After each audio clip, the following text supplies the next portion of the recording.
স্বাগত খেলা যোগে আপনাদের সাথে আছি আমি ফাইম রহমান। নিজেদের ওয়ানডে ইতিহাসের সবচেয়ে বড় ব্যবধানে জয়ের দেখা পেল বাংলাদেশ নারী ক্রিকেট দল। মিরপুরে ৩ ম্যাচের ওয়ানডে সিরিজের প্রথমটা আয়ারল্যান্ডকে ১৫৪ রানের বিশাল ব্যবধানে হারিয়েছে জ্যোতিরা। এদিন টস জিতে ব্যাট করতে নামা টাইগ্রেসরা নির্ধারিত ওভারে সংগ্রহ করে ৪ উইকেটে ২৫২ রান। জবাবে মাত্র ৯৮ রানে অল আউট হয় আইরিশরা। বিস্তারিত পার্থ বণিকের রিপোর্টে। সুলতানা খাতুনের অফ স্পিন সোজা যাওয়া বলটা আইরিশ অলরাউন্ডার আর্লিং কেলির প্যাড ছুতেই জোরালো আবেদন। আম্পায়ার আঙুল তুলতেই ৫.৫ ঘন্টার লড়াইয়ের মধুর সমাপ্তি। আয়ারল্যান্ডের বিপক্ষে ৩ ম্যাচ ওয়ানডে সিরিজে ১-০তে এগিয়ে বাংলাদেশ। যদিও জ্যোতি ফাহিমাদের দেখে বোঝার উপায় ছিল না, মাত্রই নিজেদের ওয়ানডে ইতিহাসে সবচেয়ে বড় জয়টা পেয়েছে তারা। মিরপুরে শুধু দিনের শেষটাই নয়, বাংলার মেয়েরা রাজত্ব করেছে গোটা সময়। টস জিতে জ্যোতির ব্যাটিং নেওয়া যে ভুল ডিসিশন ছিল না, তা শুরুতেই প্রমাণ করেন দুই ওপেনার ফারজানা হক আর মুর্শিদা খাতুন। ওপেনিংয়ে গড়েন ৫৯ রানের জুটি। ৩৮ রানে মুর্শিদা বিদায় নিলেও ফারজানা হক পিঙ্কি ছুটতে থাকেন 50-র দিকে। অবশেষে সেটার দেখাও পান। ১১০ বলে ধৈর্যশীল এক ইনিংস খেলে মাঠ ছাড়েন ৬১ রানে। অবশ্য পিঙ্কির মতো বাকিরা এতটা শান্তও ছিলেন না। ক্যাপ্টেন জ্যোতি ২৮ বলে ২৮ রানে আউট হন। তবে গোটা দিনে একমাত্র আক্ষেপ বলতে শারমিন আক্তার সুপ্তার সেঞ্চুরি মিস করা। একের পর এক বাউন্ডারিতে যখন বাংলাদেশের দ্বিতীয় নারী ক্রিকেটার হিসেবে সেঞ্চুরির দিকে এগিয়ে যাচ্ছিলেন, তখনই শ্রেয়া সার্জেন্টের স্পিনে আপসেট উপহার দেন। শেষ হয় ৮৯ বলে ৯৬ রানের দাপুটে এক ইনিংস। শেষ পর্যন্ত নির্ধারিত ওভারে বাংলাদেশের টোটাল দাঁড়ায় ৪ উইকেটে ২৫২ রান। লক্ষ্য তাড়া করতে নেমে শুরু থেকেই নড়বড়ে আইরিশরা। তৃতীয় ওভারেই জোড়া সাফল্য এনে দেন মারুফা আক্তার। টানা ২ ডেলিভারিতে ফেরান ক্যাপ্টেন গ্যাবি লুইস ও কিপার অ্যামি হান্টারকে। আইরিশদের গোটা ইনিংসে বড় জুটি বলতে ছিল ওরলা প্রেন্ডারগাস্ট ও সারা ফোর্বসের ৩৮ রানের জুটি। তবে সুলতানা নাহিদাদের একের পর এক উইকেট শিকারে ক্রিজে থিতু হতে পারেননি কেউই। ২৮ ওভার ৫ বলেই অল আউট হয় আয়ারল্যান্ড নারী দল। গেল বছর ইস্ট লন্ডনে সাউথ আফ্রিকার বিপক্ষে ১১৯ রানের জয়কে ছাপিয়ে যাবার দিনে ৩ উইকেট দখলে নেন সুলতানা খাতুন। যদিও ৯৬ রানের দুরন্ত ইনিংসে ম্যাচ সেরার পুরস্কার উঠেছে সুপ্তার হাতে। ৩ ম্যাচ সিরিজের দ্বিতীয় ওয়ানডে শনিবার। পার্থ বণিক, ৭১। আইপিএল এর নিলামে বাংলাদেশিদের উপেক্ষিত হওয়ায় প্রমাণ করে টাইগাররা কতটা পিছিয়ে। এমন সোজা সাপটা উত্তরই দিলেন বিসিবি পরিচালক নাজমুল আবেদিন ফাহিম। তার মতে আফগানদের উন্নতি দেখে এগিয়ে যাওয়ার পথ খুঁজতে হবে বাংলাদেশের। টেস্টে পারফরমেন্সে বেশ হতাশ বাংলাদেশ ক্রিকেট বোর্ড। ক্রিকেটারদের আরও সিরিয়াস দেখতে চায় থিঙ্ক ট্যাঙ্ক। সাইফুল রূপকের রিপোর্ট। জয় শাহাদের আইপিএল নিলামে ফ্র্যাঞ্চাইজি মালিকদের অমন আচরণ বিসিবি কর্তাদের বুকে বড় আঘাত দিয়েছে। অথচ কোটি কোটি টাকার চুক্তিতে ৭ আফগানি আইপিএলের মহারণে থাকছে। ১২ বাংলাদেশি নিলামে নাম লিখিয়েছিলেন। ডাক উঠেছিল কেবল মোস্তাফিজ আর রিশাদের। বাংলাদেশি ক্রিকেটারবিহীন আইপিএল কি প্রমাণ করে ছোট ফরম্যাটের ক্রিকেটে বড্ড পিছিয়ে টাইগাররা? দুঃখ হয় যে আমি কিন্তু সোজাসুজি এভাবেই আমাদের মানটাকে বিচার করি। পৃথিবীর মঞ্চে আমি যদি জায়গা পাই তার মানে আমার অবস্থাটা ভালো। পৃথিবীর মঞ্চে আমরা যদি জায়গা না পাই তার মানে হচ্ছে যে আমাদের অবস্থাটা ভালো না। সো এটা জোর করে কিন্তু আমি এই দেশে বলি ওই দেশে বলি এই ফ্র্যাঞ্চাইজি বলি ওই ফ্র্যাঞ্চাইজি লিগে ঢুকাতে পারবো না। কিন্তু যোগ্যতা থাকলে ঢুকতে পারবে। আমাদেরও সুযোগ ছিল। কেউ কিন্তু গত বছর বা তার আগের বছর কিন্তু কয়েকজন পেস বোলারের জায়গা হচ্ছিল বা হওয়ার সুযোগ তৈরি হয়েছিল, কিন্তু সেটাকে আমরা কাজে লাগাতে পারিনি। সো অনেকগুলো ব্যাপার আছে, বাট আমার মনে হয় আমাদের চেষ্টা থাকা উচিত ইন্টারন্যাশনাল এই সুযোগগুলোকে কাজে লাগানো। আমাদের জন্য খুব ভালো এক্সাম্পল হচ্ছে আফগানিস্তান শুধু এই করেই কিন্তু ওদের প্লেয়ারদেরকে গ্র্যাজুয়ালি এই জায়গাটা নিয়ে এসছে এবং আস্তে আস্তে ওদের কিন্তু খেলোয়াড়ের সংখ্যা বাড়ছে কিন্তু ওই জায়গাটায়, এবং আমরা কিন্তু পিছিয়ে পড়ছি। কারো আইপিএলে দল মেলে না, টেস্ট ক্রিকেটে আবার একের পর এক ম্যাচ হারছে বড় ব্যবধানে। কোয়ালিটি পেস অ্যাটাকের বিপক্ষে অমন দৈন্যদশা চলছে বেশ কিছুদিন ধরেই। উত্তরণের উপায় কি পেয়েছে বিসিবির নয়া কমিটি? বিশেষ করে টপ অর্ডারে যথেষ্ট টেন্স থাকতে দেখি আমাদের ব্যাটারদের। সেখানে সিদ্ধান্তহীনতায় তারা ভোগে। কিভাবে তারা অ্যাপ্রোচ করবে একটা পার্টিকুলার অ্যাটাককে, সেই ব্যাপারে তাদের দ্বিধায় ভোগে। সো আমার মনে হয় এত কনফিউজ থেকে খেলাটা খুব ডিফিকাল্ট। সো একটা প্যাটার্ন ডেভেলপ করা খুব দরকার।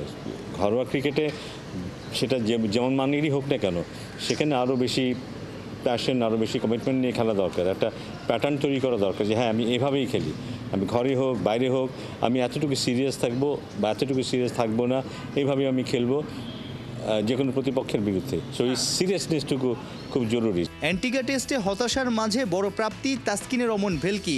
সাদা পোশাকে প্রথমবার ফাইফার ক্যারিয়ার সেরা বোলিং ফিগার।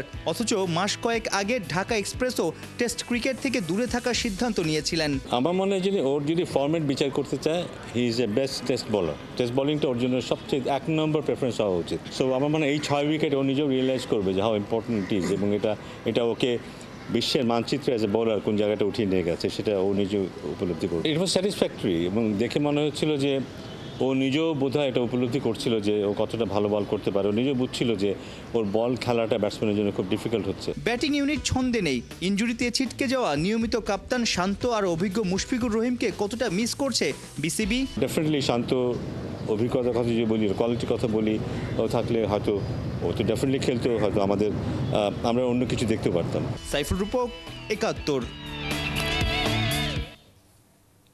ব্যাটে বলে টি10 লিগে আলো ছড়ালেন সাকিব আল হাসান। আবুধাবিতে আজমান বলসের বিপক্ষে 1 উইকেট নেবার পাশাপাশি ব্যাট হাতে 29 রানে ছিলেন অপরাজিত। তবে ব্যক্তিগত পারফরমেন্সে 10-on-10 থাকলেও দলকে জেতাতে পারেননি টাইগারদের তারকা। টানা 2 ম্যাচ পর পেয়েছেন হারের স্বাদ। বিস্তারিত পার্থবণিকের রিপোর্টে। মরুর বুকে ব্যাটে বলে সাকিবের ঝড়, কি উইকেট, কি বাউন্ডারি, ছক্কা। এক সাকিবের কাছেই প্রতিপক্ষ দিশাহারা। তবে প্রফেশনাল সাকিব ইন্ডিভিজুয়াল পারফরমেন্সে কতটা খুশি হবেন সে প্রশ্ন থেকেই যায়, কারণ তার দল বাংলা টাইগার্স যে হেরে গেছে। আজমান বোলসের কাছে হারলেও বল হাতে রান চেক দেয়া আর উইকেট তোলা একমাত্র সাকিবই করে দেখিয়েছেন। মোহাম্মদ নবীদের বিপক্ষে টস জিতে এদিন ফিল্ডিং বেছে নেন টাইগার্স ক্যাপ্টেন সাকিব আল হাসান। তবে ডেভিড পেইন, হেনরি ব্রুকস কিংবা রশিদ খান কেউই পাওয়ার প্লেতে রান চেক দিতে পারেননি। উল্টো শেভন ড্যানিয়েল আর অ্যালেক্স হেলস মিলে পাওয়ার প্লেতে তুলে নেন 51 রান। অবস্থা বেগতিক দেখে চতুর্থ ওভারে অ্যাকশনে আসেন সাকিব আল হাসান। তার প্রথম বলে 2 রান তুলে নেন শেভন ড্যানিয়েল। পরের 2 ডেলিভারিতেও আরও 2টা সিঙ্গেলস। সাকিবের নিয়ন্ত্রিত বোলিংয়ে ওই ওভারে কোনো বাউন্ডারি বের করতে পারেননি 2 ব্যাটার। ফলাফল 8 রান দিয়ে সাকিব শেষ করেন নিজের প্রথম ওভার। ইনিংসে ষষ্ঠ ওভারে দ্বিতীয়বারের মতো বল তুলে নেন টাইগার তারকা। তবে এবার শুরুতেই ভুল। লম্বা ওয়াইডের সাথে বাউন্ডারির শিকার সাকিব আল হাসান। বিনা বলে প্রতিপক্ষকে দিয়ে বসেন 5 রান। পরের বলে অ্যালেক্স হেলস সিঙ্গেল বের করলেও দ্বিতীয় বল থেকে শেভনের জন্য ফাঁদ পাততে শুরু করেন সাকিব। অফ স্টাম্পের বেশ বাইরে ছোড়েন একটা সহজ ডেলিভারি। পরের বলটাও এমন হবে চিন্তা করে সাকিবের তৃতীয় বলে সুইপ করতে যান শেভন ড্যানিয়েল। তবে এবার টাইগার তারকার বল ছিল উইকেট টু উইকেট। ফলাফল ব্যাট আর বলের মিস কানেকশনে আজমান ওপেনার সাকিবের কাছে হন লেগ বিফোরের শিকার। ওই ওভারে সাকিবের ঝুলিতে তাই 9 রানে 1 উইকেট। ইনিংস শেষেও দেখা গেল ইকোনমিক্যাল বোলিংয়ে সবার সেরা টাইগার তারকা 17 রানের বিনিময়ে পেয়েছেন 1 উইকেটের দেখা। শুধু বল না, এদিন ব্যাট হাতেও টপার ছিলেন সাকিব। 4 ওভারে 4 উইকেট পড়ার পর বলা যায় একাই ফাইট করেছেন। 19 বলে 29 রানে অপরাজিত থেকে মাঠ ছেড়েছেন। সাকিবের ঝড়ো ইনিংসে বাউন্ডারি 4টা আর ছক্কা 1টা। তবে টপ অর্ডারের ব্যর্থতায় এদিন 31 রানের হার নিয়েই মাঠ ছাড়তে হয় সাকিবকে। পার্থবণিক, ৭১। সামনে বাংলাদেশ ক্রিকেটের বড্ড দুঃসময় দেখছেন সাবেক ক্রিকেটার সানোয়ার হোসেন। সাকিবের নিমন্ত্রণে আবুধাবি টি10 লিগে বাংলা টাইগার্সের ম্যাচ দেখেছেন মাঠে বসে। বলছেন সাকিব বাংলাদেশের হয়ে খেলতে চান, তবে তার ফেরা যে শুধু তার ওপরে না সেটাও মনে করিয়ে দিলেন সানোয়ার। নাইয়ান বিন জসিমের রিপোর্ট। বাংলাদেশ দলের সাবেক ক্রিকেটার সানোয়ার হোসেন বর্তমানে বাংলাদেশ বিমানে কর্মরত আছেন। বেশিরভাগ সময় আসলে আকাশেই থাকতে হয়, কিন্তু এর ফাঁকে আসলে সময় করে সাকিব আল হাসানের ম্যাচ দেখার জন্য আবুধাবির জায়েদ ক্রিকেট স্টেডিয়ামে এসেছেন। অভিজ্ঞতাটা কেমন, কিভাবে আসলেন? যতটুকু শুনেছি সাকিব আল হাসানই আসলে আপনাকে টিকিট দিয়েছে। সাকিব আল হাসান দেশের হয়ে খেলতে দেখলে নিশ্চয়ই আরো বেশি ভালো লাগে। যেহেতু দেখা হয়েছে আসলে সাকিব আল হাসানের সঙ্গে, তার ফিউচার নিয়ে কোনো কথা হয়েছে কিনা দুজনের মধ্যে, আসলে যে কি ভাবছেন সাকিব আল হাসান? দেখেন সাকিবের সাথে আমাদের রিলেশন তো অনেক লম্বা। সাকিব হাসান আমার রুমমেটও ছিল, আমি জিম্বাবুয়ে সফরে সাকিব হাসান আমার রুমমেটও ছিল। আমি মানে যখন সাকিবরা এই টিমের পরে গিয়েছে তখন আমার রুমমেটও ছিল। সাকিব আমি ম্যানেজার হিসেবে পেয়েছি, আমি বিমানের ক্যাপ্টেন আমি যখন সাকিবের পেয়েছি, কোচ হিসাবেও পেয়েছি। আমি কলাবাগানের পরে একবার খেলেছি, কোচ হিসেবে পেয়েছি। সব রিলেশন লং টাইম। আর সাকিব এমন একটা প্লেয়ার, বাংলাদেশের ব্র্যান্ড আমরা সবাই জানি। হয়তো সার্বিক পরিস্থিতিতে একটা ডিফারেন্ট ইস্যু কাজ করছে, তারপরেও সাকিব যেখানে খেলবে, সাকিব দেশের পরে খেলবে, সবাই আমরা আশা করি। পরিস্থিতি হয়তো সাপোর্ট করছে না, তারপরেও এখন আমরা আশা করি সবকিছু ওভারকাম করে বাংলাদেশের পরে আবার সাকিব। তার ভক্তরা তো আসলে খুব বেশি অপেক্ষায় আছে যে আসলে তিনি মাঠে ফিরবেন, ন্যাশনাল টিমের হয়ে খেলবেন। আমরা শুনছিলাম যে ওয়েস্ট ইন্ডিজ সফরে, যেটা সামনে ওয়ানডে আছে, সেখানে হয়তো বা দেখা যেতে পারে। কোনো আশার কথা শুনেছেন কিনা সাকিবের সঙ্গে আলাপচারিতা? আপনারা তো খুব ক্লোজ আসলে, মানে ভক্তরা কি আসলে আশার কোনো কিছু দেখতে পাচ্ছে কিনা যে আসলে সাকিব আল হাসান খুব দ্রুতই হয়তো বা ক্রিকেটে ফিরবে, এরকম কিছু? দেখেন, এই বিষয়টা আসলে শুধু সাকিব বা শুধু একজনের উপর ডিপেন্ড। আমরা জানি একটা সার্বিক রাষ্ট্রীয় একটা সিদ্ধান্তের ব্যাপার আছে এখানে। সবকিছু মিললে সাকিবের ইচ্ছা তো, খেলার প্রতি ইচ্ছা তো অবশ্যই আছে, কিন্তু অনেক কিছু ইস্যু এখানে মাঝখানে আছে, সবাই জানি। যদি এই সিচুয়েশনগুলি একটু নর্মাল হয়, ডেফিনেটলি সাকিব হয়তো বা খেলার ইচ্ছা আছে। ওকে, ফাইন। দ্যাট মিনস সাকিবের ইচ্ছা আছে, হয়তো বা সবকিছু ঠিকঠাক ব্যাটে বলে হয়ে গেলে আমরা খুব দ্রুতই হয়তো বা সাকিব আল হাসানকে মাঠে দেখতে পাবো, সেই প্রত্যাশাটাই করছি। এখানে এসেছিলেন খেলা দেখতে, সাকিব আল হাসানের খেলা দেখে ফিরছেন, কিছুক্ষণ পরেই আবার দেশের ফ্লাইট চলে যাবেন। এর মধ্যে আসলে ক্রিকেটটা দেখার চেষ্টা করেন, বা বাংলাদেশের যিনি সবচেয়ে বড় স্টার সাকিব আল হাসানের খেলা দেখার জন্য এসেছেন। বাংলাদেশের ক্রিকেট নিয়ে আপনার সঙ্গে কথা হলো, যে অশ্বিনী সংকেতের কথা বললেন সেটা যদি সত্যি হয়, নিশ্চয়ই বাংলাদেশের ক্রিকেটের জন্য খুব একটা ভালো কিছু সামনে অপেক্ষা করছে না। বাট আমরা সবাই চাই আসলে বাংলাদেশের ক্রিকেট খুব দ্রুত আসলে এই জায়গা থেকে ঘুরে দাঁড়াবে, সেই প্রত্যাশাটা আসলে সবাই করছে। নাহিয়ান বিন জাসিম, ৭১, আবুধাবি, সংযুক্ত আরব আমিরাত। প্রথমবারের মতো বিদেশি ফ্র্যাঞ্চাইজি লিগে খেলতে নেমে বাজিমাত করলেন তানজিম হাসান সাকিব। গ্লোবাল সুপার লিগের উদ্বোধনী ম্যাচে গায়ানা অ্যামাজন ওয়ারিয়র্সের হয়ে তুলে নিয়েছেন জোড়া উইকেট।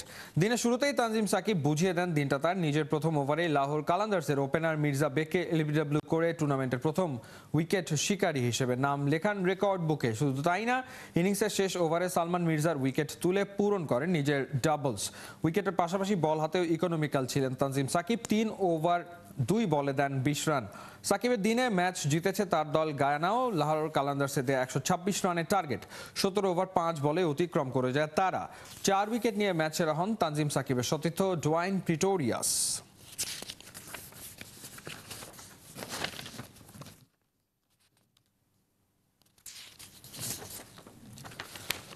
আইপিএল এর মেগা নিলাম যেন এক চমকের বাক্স। এখানে তারকা ক্রিকেটাররা দল না পেলেও দল পেয়ে যান অখ্যাত অনেক ক্রিকেটার, যাদের অনেকের নেই ইন্টারন্যাশনাল ম্যাচ খেলার অভিজ্ঞতা কিংবা ঘরোয়া লিগে দারুণ কোনো পারফরমেন্স, তারপরেও কোনো মতে দল পেয়ে যান তারা।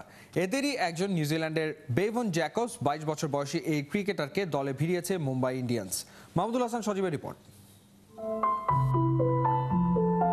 সকালে ঘুম থেকে উঠে যাবেন অনুশীলনে, কিন্তু তার আগেই পরিবারের সদস্য বন্ধু বান্ধবদের কলে ঘুম ভেঙে গেল। ফোনের ওপাশ থেকে একের পর এক অভিনন্দনে শুনলেন আইপিএলে দল পেয়েছেন, কিন্তু কিছুতেই যেন বিশ্বাস করতে পারছিলেন না বেভন জ্যাকবস। ভেবেছিলেন সবাই মিলে তার সঙ্গে মজা করছে। আইপিএল এর মেগা নিলাম যেন এক চমকের বাক্স, যেখানে কিউই কাপ্তান Kane Williamson, Daryl Mitchell, Finn Allen কিংবা মাইকেল ব্রেসওয়েলদের মতো তারকারা দল না পেলেও 22 বছর বয়সী বেভন জ্যাকবস 30 লাখ রুপিতে মুম্বাই ইন্ডিয়ান্সের দল পেয়ে উঠে এসেছেন আলোচনায়। এখন পর্যন্ত ইন্টারন্যাশনাল ম্যাচে অভিষেক হয়নি নিউজিল্যান্ডের এই ক্রিকেটারের। প্রথম শ্রেণীর ক্রিকেটে খেলেছেন কেবল 2টি ম্যাচ। এর বাইরে ঘরোয়া লিগে টি-20 ম্যাচ খেলেছেন 9টি। 33 গড়ে রান করেছেন মোটে 134, যেখানে সর্বোচ্চ 42 রানের ইনিংস খেলেছেন জ্যাকবস। এমন পারফরমেন্সের কেউ দল পেয়ে যাবে তা হয়তো অনেকেই ভাবেনি, এমনকি হয়তো এই কিউই ক্রিকেটারও কল্পনা করেনি। যেখানে রথি মহারথীরাই বিক্রি হয়নি, এমনকি অনেকের নামও ওঠেনি, সেখানে তার দল পাওয়া তো অবাক করা ব্যাপারই। তাই তো সব আশা ছেড়ে মেগা নিলাম না দেখেই সকালে অনুশীলনের জন্য ঘুমিয়ে পড়েন জ্যাকবস।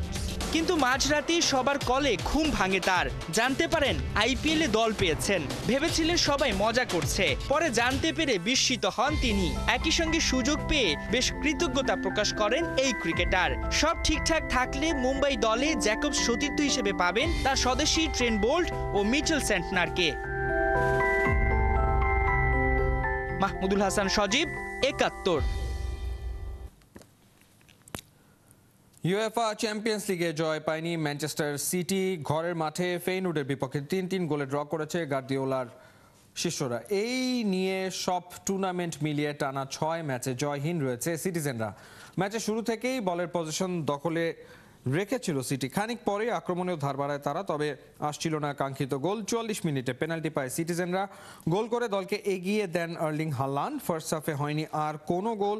সেকেন্ড হাফের 5 মিনিটে আবারও গোলের দেখা পেয়ে যায় গার্দিওলা শিষ্যরা। এবার গোল করে ব্যবধান দ্বিগুণ করেন জার্মান মিডফিল্ডার গুন্দোগান।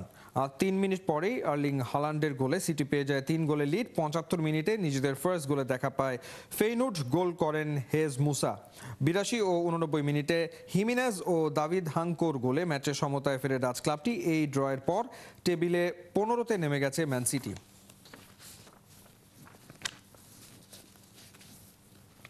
চলছে খেলাযোগ। সরাসরি সংবাদ অনুষ্ঠান দেখতে চোখ রাখুন 71-এর ফেসবুক পেজ এবং সাবস্ক্রাইব করুন 71-এর ইউটিউব চ্যানেলে। 71-এর সাথেই থাকুন।